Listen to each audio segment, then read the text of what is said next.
Good evening, and thank you for taking part in a telephone town hall with 4th District Congressman Bruce Westerman. The Congressman will be speaking to you tonight about efforts to repeal and replace Obamacare, creating jobs, American energy independence, tax reform, and more. During the call, the Congressman will answer your questions on these and other topics. To ask a question, simply press *3 to be connected to an operator. Again, press *3 to ask Congressman Bruce Westerman a question. Now, 4th District Congressman Bruce Westerman. Good evening. This is Congressman Bruce Westerman, your representative in the 4th Congressional District. I'm calling tonight from Washington, D.C. for a live telephone town hall, and we're also trying something a little different tonight. If you want to join us on Facebook, you can go to our official Facebook page, Rep. Westerman, and we're doing this same town hall with a live Facebook Live broadcast. So you'll also be able to ask questions on Facebook Live, and we'll try to take your questions there, plus take questions off of the calls. On tonight's call, we're going to discuss a variety of issues that are important to constituents back home in Arkansas. During the call, I will be taking questions from residents across the district. If you would like to ask a question, please press *3. Again, if you would like to ask a question, press *3. And when you do that, we'll place you in the queue and we'll try to get to as many questions as possible. As we begin tonight's call, I want to address the issue that's on everybody's mind, and that's the repeal and replacement of Obamacare. When this bill was first introduced, I didn't support the legislation, but I worked constructively with leadership and the White House to introduce conservative amendments to the bill, including block grants and work requirements for able-bodied working-age adults. I did this to help make the bill better. And with leadership showing a willingness to work and to make the bill better, I supported the legislation. But unfortunately, right now, not all members feel the same way as I do. And as a result, Speaker Ryan pulled the bill on Friday. Many constituents have asked about the process and why we're taking the specific steps that we took in the repeal process instead of just doing one comprehensive bill. And the simple answer to that is that to do a big comprehensive bill, you have to have 60 votes in the Senate to pass a bill like that. Right now, there's 52 Republicans in the Senate and 48 Democrats or independents. So that means that to get a cloture vote, which is a 60-vote rule in the Senate, then you have to get 8 Democrats to come on board to support the bill. I don't think that's going to happen. I think if it were to happen, that the senators could file the bill right now, they could get the votes from the 8 Democratic senators. They could pass the bill in the Senate and send it over to the House. So right now we're using this process called budget reconciliation to remove the repeal of Obamacare through the House and into the Senate. Budget reconciliation, which was created by the Budget Control Act of 1974, is a procedure that allows certain items to pass both the House and the Senate on a simple majority vote, which that basically means you don't have to have the 60 votes and have cloture in the Senate to pass the bill. By including the American Health Care Act in budget reconciliation, we could take very important pieces of Obamacare away through a simple majority. Now, this includes the taxes, the mandates, and more. We can also address the entitlement program of Medicaid, which hasn't been changed basically since it was put in place. But in order to use budget reconciliation, any of the items that are voted on, they must have a budgetary connection. They must be associated with either taxes or spending. If the House wants to include items in the legislation that do not meet the standards of budget reconciliation, the Senate parliamentarian could throw the whole bill out on one fatal discrepancy in our bill. So it's kind of a balancing act to get a bill that does as much as we can do through the House and get it into the Senate without the Senate parliamentarian throwing it out. Now, once the bill gets in the Senate, senators have much more flexibility in budget reconciliation than we have in the House. They can try amendments, and if the Senate parliamentarian says these amendments are not in order, then the senator has an option. He can try to get 60 votes on that particular amendment. He can just abandon the amendment And if he goes for a vote and the amendment fails, it still doesn't destroy the underlying bill. So again, the Senate has a lot more flexibility than we have over in the House. While I was disappointed with where we got to last week, my work on the health care bill, it won't stop. I've been working on it yesterday and today since I've been back in Washington, D.C., and I'm committed to an Obamacare repeal, and I'll do everything in my power to help bring that vote to the floor. This was a bill that President Trump was behind. He said he was 100% behind it. He understands the process, and he understands the problems with Obamacare right now and how that's hurting Americans. Now, granted, there's some people who have benefited from Obamacare. If you use some of the higher estimates, it's 20 or 24 million people, which whether they benefited or not, that's left to be determined. But that's still only about 7% of the population. But there are a lot of people who have seen their health insurance premiums go up. And even though some people may have perceived that they benefited from this, there are a lot of people that have been hurt by the Obamacare legislation. And we're hearing that insurance premiums will continue to go up this year if something's not done about the bill. Again, if you're just joining in, this is Congressman Bruce Westerman. We're doing a live telephone town hall. We're also on Facebook Live. If you'd like to participate on your phone and ask a question, just press *3 at any time. Again, to ask a question, press *3 at any time. There's a lot going on with health care, and I'm sure that there will be a lot of questions when we open it up to questions about health care. But there's other issues that are taking place here in Congress. Today, President Trump signed an executive order that rescinds a number of rules that are imposed by the Obama administration that killed American energy production and stifled job growth in a very important industry. One example is the coal lease moratorium that was imposed by the Obama administration. This rule put thousands of men and women across coal country out of work, and in many cases on public assistance. These jobs, many which of them pay tens of thousands of dollars above average wages, provide steady, livable wages for families while providing Americans with homegrown energy. It's time to put these Americans back to work, and I applaud the President's efforts for trying to put some common sense back into the process. The President's directive today is far from the only action he has taken in conjunction with Congress to put Americans back to work and to keep energy flowing through our country. He listened to Congress and the American people last week and authorized construction of the Keystone Pipeline. The pipe for this project is built in Arkansas and provides hundreds of jobs at home while supplying much needed energy to our country. Once again, Americans find work, and when we create an environment where there are more jobs, it's important that they'll be able to keep as much of their hard-earned money as possible. And that's why I'm pleased to work with the administration and House leadership on tax reform. We still need to get the health care issue taken care of, but the next step will be tax reform, and then the President has the big infrastructure package that he's wanting to put forward. And there's a reason why we wanted to do health care first, and then tax reform, and then infrastructure. But the bottom line is we want you to be able to keep more money to invest in your businesses, to invest in your education, your children's education, to pay off debt, or to build savings. For too long, America has taxed its people, and the result has been an exodus of jobs and resources out of the country.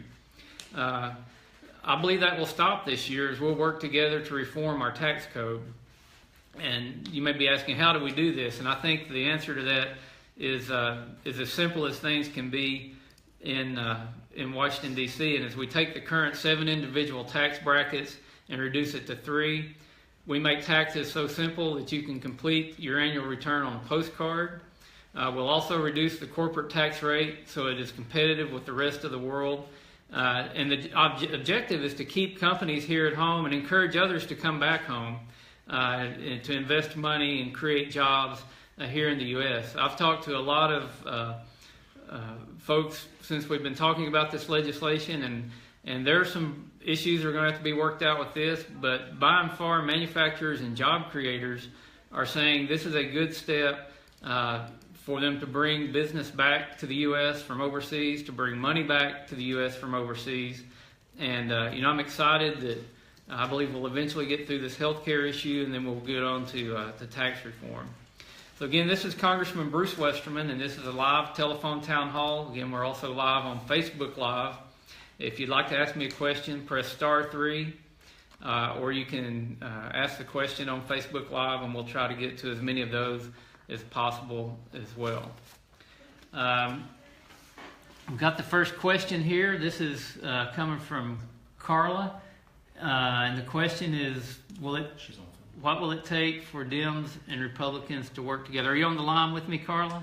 Yes, I am. Okay, glad to have you on tonight. Where are you calling from? Parks, Arkansas. Did you say Parks? Where was that, Carla? I missed it. Parks, Arkansas. Okay. Well, glad to have you on here, and that's a good question. What will it take for Dems and Republicans to work together? And I want to talk about the health care legislation for a little bit, because I think there's a lot of things that we can work together on health care, and we had an example of that last week. Some of the things that are in the Affordable Care Act that I would like to see go away are also things that some Democrats would like to see go away. One of those that we voted on last week has to do with the Affordable Care Act allowed insurance companies to establish monopolies. So it did away with antitrust laws for insurance companies. We had a bill on the floor last week to deal with, it's called McCarran-Ferguson Act, and we had a bill that would change that and repeal part of Obamacare. Now, this will take 60 votes in the Senate, but the encouraging thing is that bill passed in the House 416-7. So Republicans and Democrats can work together. I don't see Democrats joining on in the repeal of Obamacare, but I think when it comes down to individual policy issues, that we can get bipartisan support, and that we can see good legislation put together on a bipartisan path. Another thing that I work on a lot is on forestry legislation. I'm excited to reintroduce the forestry bill this year, and I've been working with a lot of Democrats on that. And I think that's an issue that we can have people from across the country get behind. There's some field trips we've got planned, and we're going to take input from everybody as we develop this forestry bill, because really this is something that should be bipartisan anyhow. Everybody likes clean air, everybody likes clean water, everybody wants to protect wildlife habitat, and everybody is usually for economic growth. And our forests are a way that they need some management, and it's usually in rural communities like Arkansas where these forests exist. And not only could we make better air quality, better water quality, better wildlife habitat, and we can provide a mechanism for job growth as well to help local economies. So there are a lot of issues that we can work on in a bipartisan fashion, and I'm excited about that. Okay, we've got another question here. Jonathan, are you on the line with me? Yes, sir, I am, Congressman. And where are you calling from? I live here in Hot Springs, Arkansas, your hometown. All right. Well, what's on your mind tonight, Jonathan? First off, Congressman, I had the pleasure of having your son Eli work for me when he interned with us a few summers ago, and I had a wonderful time. He's a wonderful young man. You did a great job raising that guy. Well, his mother did well. he is you guys should share credit, both of you. Congressman, I work as a scientist here in Hot Springs, Arkansas, and I admit I'm greatly concerned about some of the cuts that President Trump made today to education. Of course, I'm going to look at the cuts to science education, but education in general. Both myself and my company have had difficulty in hiring individuals with sufficient scientific education and experience, some straight out of university. I'm concerned that if we're cutting our budget towards education, how are we going to improve our education system based upon what I'm seeing in the workforce and what I'm seeing how we, and not just Americans, but even in Arkansas, compare both nationwide and worldwide. Yeah, Jonathan, thank you for that question. I'm not aware of the administration doing something today to cut education funding. I know the Office of Management and Budget put out their skinny budget, they called it, and they had some proposed cuts to education and research in that budget. My office has received a lot of calls because of that, but one thing that I encourage people to remember is that Congress does the budget. Now, the president has proposed a budget, but that doesn't mean that is the budget.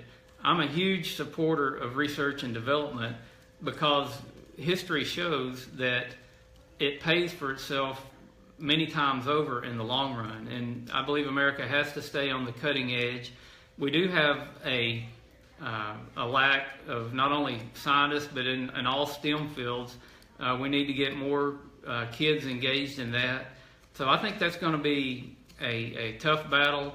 There may be some areas where there need to be cuts, but overall, I think it's going to be hard to get it through Congress to actually cut R&D. Now, if there's some mismanagement or some fat out there that needs to be trimmed, I think we can look at that. But we have to maintain a strong research and development and education program in the sciences because we want to stay cutting edge. We want to lead the world, and in our research labs, our universities, and our research programs have allowed us to do that in the past. So, I've got those same concerns. I don't think there's been any official cuts made yet. I know there's been some cuts proposed. So I want to remind you again that if you've got a question and you're on the phone, press *3. And if you're on Facebook Live and would like to ask a question, just post your question on Facebook. Is this question... Donna, are you on the line? Yes, sir. Okay, how are you tonight? Fine, how are you doing? Good. Where are you calling from, Donna? I'm actually calling from Hot Springs, too. Hi, neighbor. Hi. So we got a lot of Hot Springs folks on the call. Yeah, what's on your mind, Donna? My question is, how do we address and deal with the welfare and disability fraud, as well as the illegal immigrant problem that is here in the state? Yeah. And it does help. It does go back to the education as well, because I have noticed in our school system, our schools have become, here at Lake Hamilton even, overcrowded because of the illegals that are moving in and sending their children in. The tax dollars aren't there from the federal funding to increase teachers. And like I said, the welfare waste. Kids on disability for no reason, adults, the soda pop, the frozen pizzas, the chocolate, the candy, the foods that aren't healthy, they're going from food stamp dollars, yet all these people have money for tattoos and cigarettes and alcohol and going to the movies. And that's a lot of money being wasted locally as well as nationally. How can we stop that here? Donna, you bring up an excellent issue there, and it's something that has to be addressed, and it doesn't only have to be addressed by Congress, but states have to get involved with this as well. These programs were put in place for the right reason, to help people who are truly in need, who are at a point in life where they maybe needed a hand up to get back on their feet. But there is tremendous waste, fraud, and abuse in these programs. I had a meeting just this afternoon with the Comptroller General of the United States, with the Government Accountability Office. They've done report after report after report that shows all the improper payments, and they estimate the waste, fraud, and abuse. And we've got billions and billions of dollars that GAO, which is a nonpartisan agency here, that says they're all across the country in lots and lots of different programs, and there's 12 agencies that don't even report improper payments. When we start looking where to find money for the budget, we've got to focus on getting the waste, fraud, and abuse out of these programs, and it's a full spectrum of programs. It's almost like if you create a government program, it can and will be abused. So that's one thing we've got to target. Another thing we've got to target is there are a lot of people in this country that owe taxes that don't pay taxes. We've got, I believe the number is between $400 and $500 billion a year of uncollected taxes. So as we're looking at ways to make our budget solvent and to do things like infrastructure projects and to meet needs that are out there, and there's a full spectrum of needs, we've got to start collecting the taxes that are owed. We've got to get away from these agencies levying fines and fees and the money going back into their agencies. We got bills to put that money back into the general treasury so that we as Congress can appropriate the money. So there's always a lot of focus on the revenue side or the tax side of government, but we've got to focus a lot more on the spending side. Got a question from, I guess this is our first one from Facebook Messenger. This is from Don, and his question is he would like to know my thoughts on Russian involvement in the election and the Intel Committee investigation. I'm not on the Intelligence Committee, and so I'm kind of following this at a distance. Really don't have any more information on it than what you can get online. If you don't know much about the Intelligence Committee, they get information in something called a SCIF. It's a secure area. If I go in for a top secret briefing, we always go into a SCIF. So I've got full confidence in the members of the Intelligence Committee to investigate this, and if there's a problem, they'll bring that problem to light. I know there's been a lot of chatter in the news about it here lately, but I'm going to wait and see what the Intelligence Committee comes back with, and also the Oversight Committee with Chairman Chaffetz. If needed, I think they'll look into it as well. So I think we've got to let the process work through on that, and if they come up with something credible from the intelligence sources, then as Congress we have to deal with that as a whole. Okay, we've got another question coming in on the phone lines, and I want to remind you if you're on the phone and you would like to ask a question, press *3, and you can get in the queue. So, Skylar, are you on the line with me? Skylar? Yep. Okay. Where are you calling from, Skylar? I'm calling from Van Buren, Arkansas. Okay, that's where my wife's from. The Point Reyes. Yeah. What's on your mind tonight? The House today voted to wipe out the FCC's landmark internet privacy protections. Why do you support less privacy for Arkansans? Yeah, this is an issue that I went back and forth with my staff and got others involved in it, and I had the same concerns that you got about less privacy, but I don't believe this bill actually takes away privacy for Arkansans. What's being put out is that it allows internet service providers to sell information to advertisers. Now, the edge providers, I think is what they're called, the Google and Facebook and all those people take your information and they can sell that, and that's why you get ads. I was assured that there's existing code in with the FCC that would not allow internet service providers to sell your information, that they would actually be fined for doing that. This was all part of the big net neutrality debate that we had last summer, where we tried to stop the implementation of the Obama administration's net neutrality rules, and this is a repeal of a certain part of that. So I know we went back and forth a lot with my staff, and I talked to committee staff and others, and got the assurance that internet service providers can't sell your data. So that's why I voted for that this afternoon. All right, we've got a question for you all out there. If you're on the phone, wanting to find out what you think the most important issues are facing our country. And there's going to be 5 choices here, actually 4 choices, and then a choice for other. If you think it's jobs in the economy, press 1. If you think it's health care, press 2. Tax reform, press 3. National security, press 4. And for other, press 5. I'll go back through those again. In your opinion, what is the most important issue facing our country? Is it jobs in the economy? If you think that is, press 1. If you think it's health care, press 2. Tax reform, press 3. National security, press 4.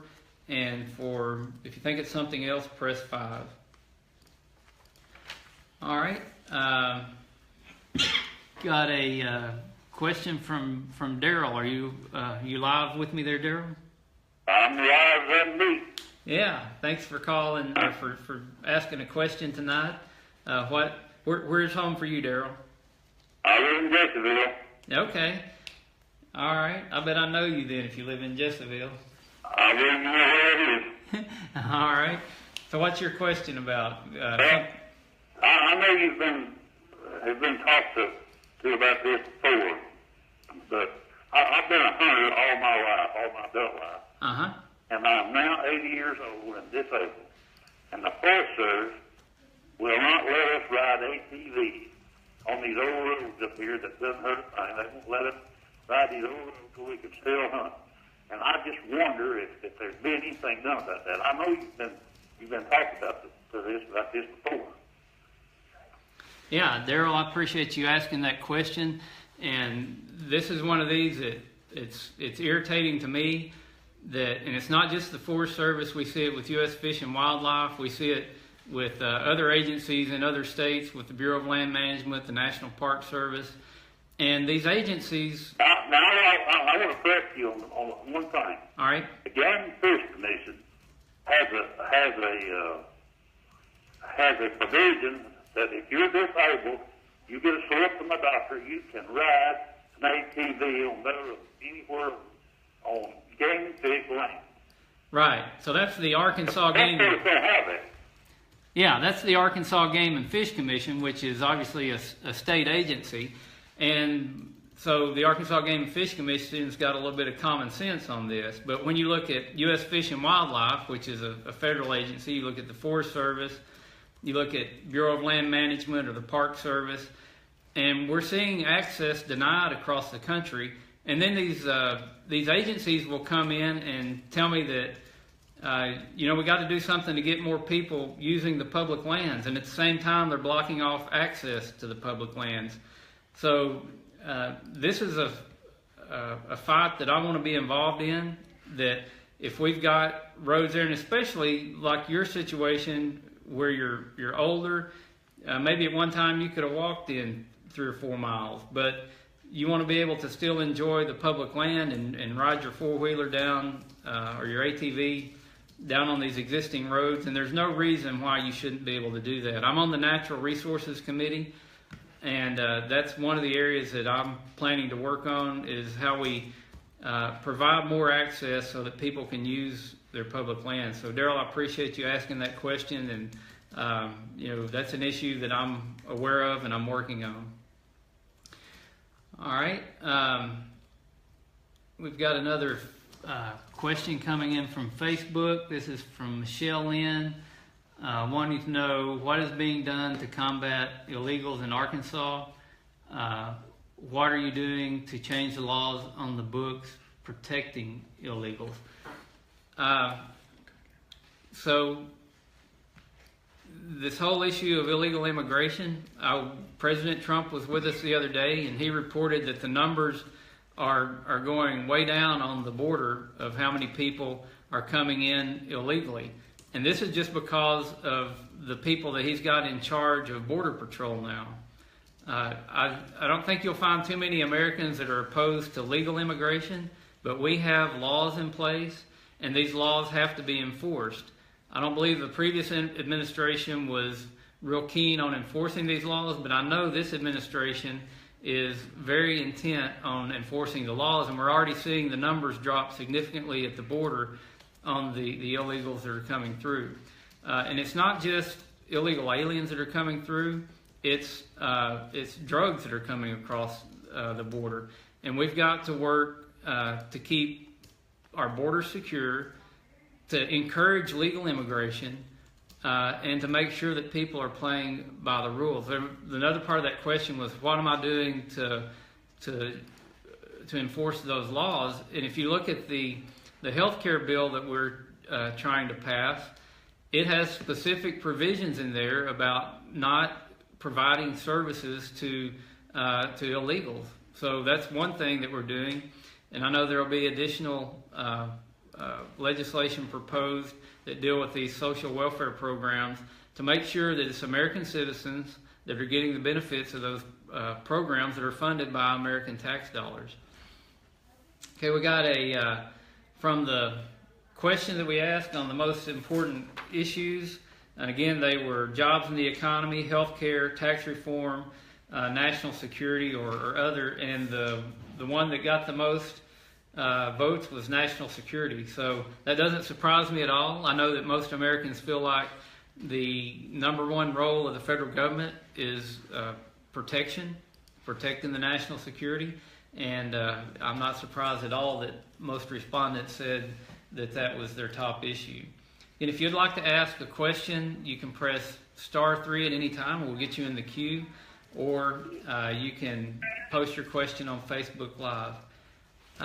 Looks like Richard from Locksburg is on the line. You here with me, Richard? I am. How are you tonight? Oh, I'm good. How are you? I'm doing well. For being here in D.C., probably not quite the same as being back home in Arkansas. But what's on your mind tonight, Richard? Well, this Obamacare that Right. about to run through. Why did they not run the full repeal through like they did 15 months ago? Yeah, that's a good question. That's a question that gets asked a lot. And the first way I'm going to answer that is say the bill that went through 15 months ago was not a, quote, full repeal, because it went through on budget reconciliation, and there's certain things that you can't do on budget reconciliation.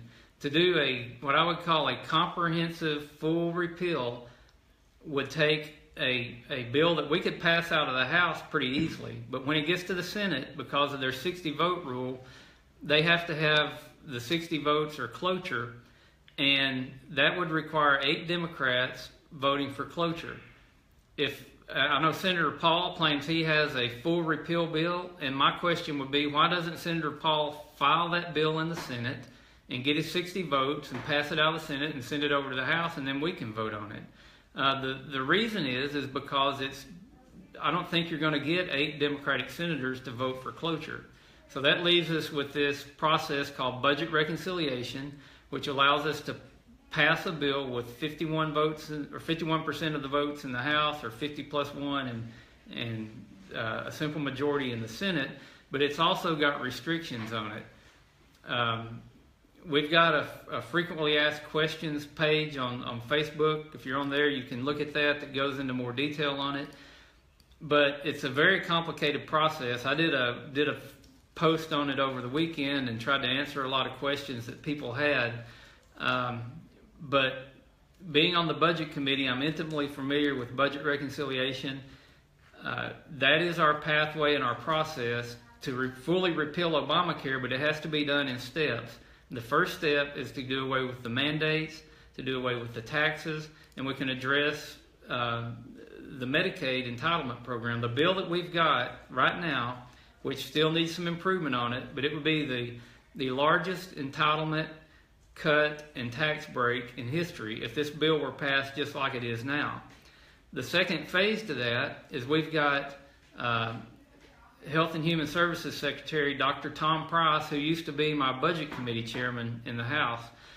Tom's from Atlanta, Georgia, and he's an orthopedic surgeon. He understands health care as well as anybody probably in D.C. because of his healthcare practice and also his work on policy here. There are a lot of things that Tom can do administratively to change existing rules and regulations to make healthcare more accessible, better quality, and more affordable for Americans in his role as Health and Human Services Secretary. But the final leg to that, and the way we fully repeal Obamacare, is we take up these issues like the McCarran-Ferguson Act that was put into the Affordable Care Act that allows insurance companies to create monopolies. And I think we take up those issues one at a time. We pass them through the House and get them over to the Senate, and they'll be able to get the 60 votes they need in cloture to change those rules one at a time. But if we lump it into one big bill that repeals Obamacare and makes all these other changes, I think it's going to be next to impossible to get those 8 votes from Democratic senators. I talked about this earlier on the call. You may have just joined us, but we already voted on one of those bills in the House last week. It's on the antitrust, reestablishing the antitrust laws to break up the insurance monopolies. It passed in the House 416-7. So there's obviously bipartisan support to do things like that. We also passed another bipartisan bill last week that we couldn't do in budget reconciliation that allows small businesses to form these small business associations so they can have larger group plans to buy health care. And that would be across state lines as well. That got bipartisan support. So I think when we start introducing these common sense issues and send them on over to the Senate one at a time, it's going to be hard for these senators to not vote for that. And also you got to realize there are 10 Democratic senators that are up for election in 2018 that are in states that Donald Trump won. So I think it's going to put a lot of pressure on them if we send a common sense bill like selling insurance across state lines to them, and they block that in the Senate, and having President Trump holding rallies in their state wanting to know why they won't vote to allow Americans to buy insurance across state lines. So there's a plan in place, and it's a plan to fully repeal Obamacare, but by the rules that we're working by, we have to do that in phases. So I appreciate that question. We've got another one coming from Facebook. It says, when you see the low favorability rating on the president, does it make you think some of your constituents may not want you to rubber stamp everything the GOP proposes? No, I really don't think about that. I look at the issues as they come across my desk, whether I'm going to vote for them or not. I don't even know what the president's approval rating is right now, but I like to go back to one of Lou Holtz's favorite sayings. He said, it doesn't matter if you start the season with a bunch of unknowns, but you don't want to finish the season with a bunch of unknowns. If President Trump's favorability rating is low right now, I want to see what it is after his term, or after 5 or 10 years from now, or 5 or 10 years from when he's out of office. I want to leave a legacy that my kids and the people that I represent will be proud of, and those are the things that I think of when I vote, not necessarily what the approval or the favorability rating is right now. Okay, we got another call or another question off of the phone. Joe in Fordyce, are you on live with me now? I am. How are things down in Fordyce country, timber country? Looks like you're fixing to be pretty wet. Oh, okay. What's your question tonight, Joe? The question is, what can we do with some education, high school, and on past to college? We need a different emphasis on education, where college is not the only answer or the only thing pushed. We need trade schools with a different path in addition to the college option. In Germany, we've got a two-tier system where you go to college or you go to trade school, and it's caused a very low rate of unemployment among young people. So we need chefs, electricians, welders, machinists, mechanics, and such like that. And there's a lack of respect or image problem with the trades or some of that sort of thing on this path in this country. And education in high schools has dropped this in a lot of high schools, and after high school annuals or excuse me,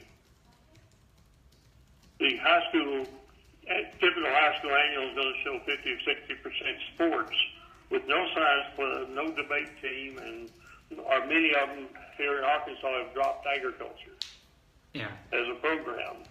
So I'm from aerospace. I'm a geologist, but before I finished all that, I was a journeyman general machinist. Yeah. Joe. And I'm not ashamed to go to a trade school, but we need a difference in our education. I hope they start something like that. Yeah, that's a great thing to bring up, Joe. I appreciate you doing that. Something I like to talk about, and you're spot on. We have a lack of people trained in the trades. When I go around and talk to businesses in the 4th District, I hear this over and over that they can't find enough qualified machinists, electricians, welders, and these are things that we can talk about 2-year trade schools, but a lot of these things are things that I learned in high school. I was very involved in agriculture and the Future Farmers of America when I was in high school. I remember being part of we called it the electricity team, where you learned how to do wiring and competing in contests doing wiring.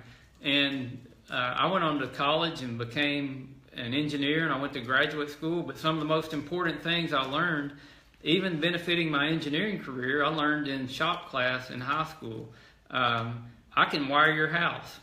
I know how to wire a house now. If this Congress thing doesn't work out, maybe, and I can't find an engineering job, I may go back and be an electrician. There's nothing wrong with that. As I travel around to some of these manufacturing facilities, some of the highest paid people in those facilities are the electricians and the machinists and the mechanics that keep these places running. Forestry is huge in the 4th District, and I've been in meetings with the logging community, and they can't find people to operate this new high-tech equipment that they're using to harvest logs with.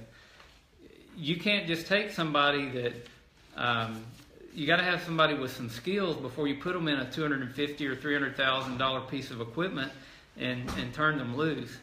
I think that the educational community is starting to realize this more and starting to put more emphasis on trade schools, and we need to move that back into high school more so that we can teach people trades that they can use, not just to get a job, but to have a good career and to make a really good living and be able to support their families. I've got a fellow member of Congress that he did plumbing before he got into Congress, and I can promise you he made a whole lot more money doing plumbing than I did doing engineering work. So we got to quit telling kids at an early age that if you don't go to college, you're going to be a failure. And quit emphasizing that so much, and tell them there's other things you can do. Some people might be more comfortable doing a trade than sitting in an office. So I think that's a key component to growing our economy, and as we hopefully get tax reform in that's going to push more jobs back to the U.S., there's going to be even more demand for skilled labor, and we need to be ready. And through programs like the Perkins program that funds technical education, we need to support that in Congress, and a lot of that also is done on the state level. So appreciate that question, Joe. If you're on the call tonight and you would like to get our weekly newsletter, you can press *1, or just press 1, and we'll be able to get you on the list so that you can get our newsletter. And again, if you want our newsletter, press 1 on your phone now. If you want to get in the queue to ask a question, press *3. And if you're on Facebook Live, you can message us your email address, and we'll get you on our email list to get our weekly newsletter as well. Okay, looks like my friend Wes Booker's on the line tonight. You here with me, Wes? Yes, sir, I am. How you doing, Congressman? I'm doing well. How are things down at Whitehall? They're fabulous. They're fabulous. It was hot today, so. Yeah, well, it was pleasant weather here in D.C. What little bit I was outside. What's on your mind tonight, Wes? Well, first of all, I want to say thanks for being a huge advocate for Arkansas and a great ambassador for Arkansas. We really do appreciate what you and your staff does for Arkansas. I just want to say that starting out. Appreciate that, Wes. Yes, sir. The Department of Labor, the DOL fiduciary rule, Right. you know, we were told that they were supposed to delay it for 60 days, and April 10th is the deadline. So is there any more? The three scenarios that we got was that it was planned for April 10th. They're going to make the implications and stuff. They're going to implement it or delay it for 60 days, or either they're going to repeal it for good. So do you know where we are on that as far as the fiduciary rule?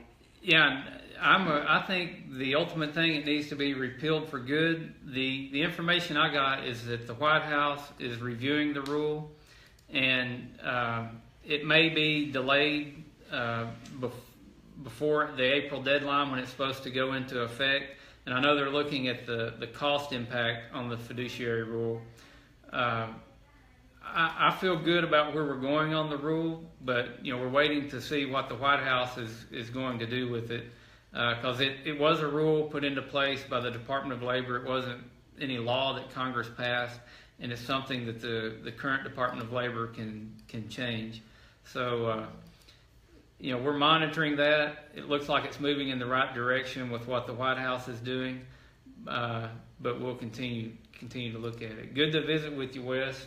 And thanks for asking a question. We have a question about Social Security. All right. So looks like Caroline's on the line. Are you here with me, Caroline? What's your name? Caroline? Yes. Yeah. Where are you calling from, Caroline? Magnolia, Arkansas. Beautiful Columbia County. What's on your mind tonight? Well, we've been given a lot of questionnaires about Social Security from different groups and everything, and I just wanted to know what this administration is going to do to protect it so it's there for the people who paid into it during their years of working. Right.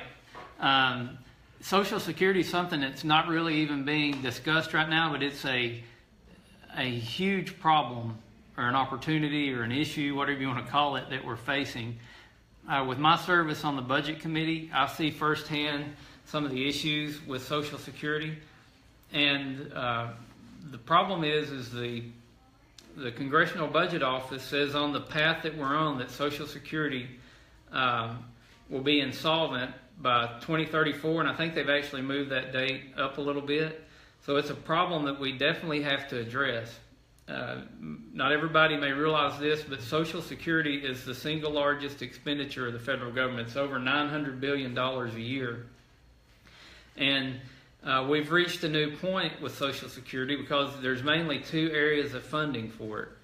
You've got the money that's paid in, that's withheld from paychecks every year. That's you take that money, and then you take the Social Security Trust Fund and the interest coming off the trust fund, and you add those two together, and that's how much money you've got to make the payments out of Social Security.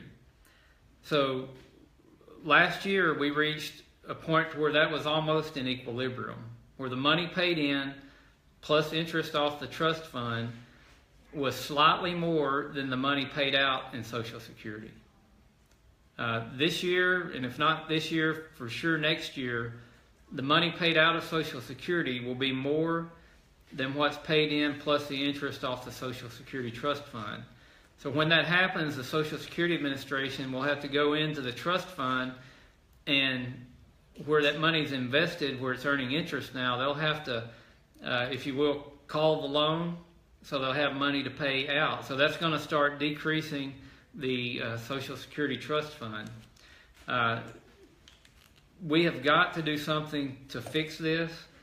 We've got health care and we've got taxes to deal with, but there's also a lot of plans being worked on for Social Security. I'm 49 years old. If you look at people my age and younger, by the time we get to retirement age, what the Congressional Budget Office says right now is that the only money that will be available for Social Security is the money that's paid in that year. So that will be huge cuts in the amount of money that can be paid out. We've still got a window where we can do things to fix Social Security so that those people who are retired now or who will retire in the next 7 to 8 years wouldn't see any change.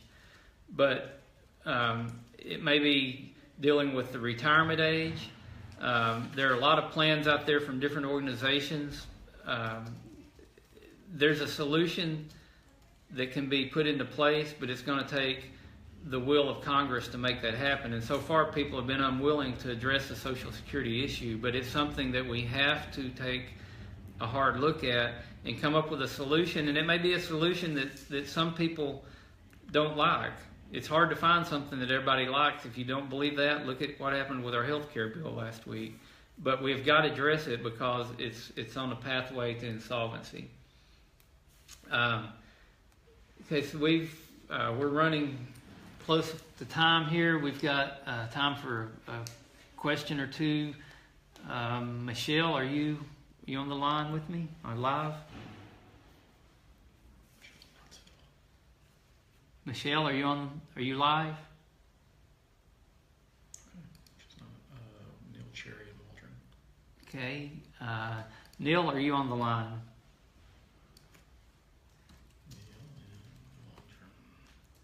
Seem to be having a problem with the telephone lines. Neil, are you live with me? Yes. Okay. What's your question tonight, Neil? The waters of the U.S. Right. That's still active, or is that dead now? That is a program that the president signed an executive order on, telling the Corps of Engineers to review the impact. The Sixth Circuit Court delayed implementation on that back in 2015. So the implementation of it is currently held up in court, and the president is working to end the rule that established waters of the U.S. Again, this wasn't a bill that Congress passed. It was a rule that the previous administration put into place. So looks like we're about out of time tonight. I want to again thank all of you for joining the telephone town hall and for joining us on Facebook Live. I apologize for not being able to take all of your questions, but if you'll stay on the line or send a direct message on Facebook Live, we'll get back to you with answers on your questions. If you stay on the line, you'll be prompted to leave a voicemail. That's how we'll get your questions. And again, thank you so much for the opportunity to serve you as a 4th District Congressman. Thank you for joining on the town hall tonight, and I look forward to seeing you when I'm back in the district. So God bless y'all and have a good evening.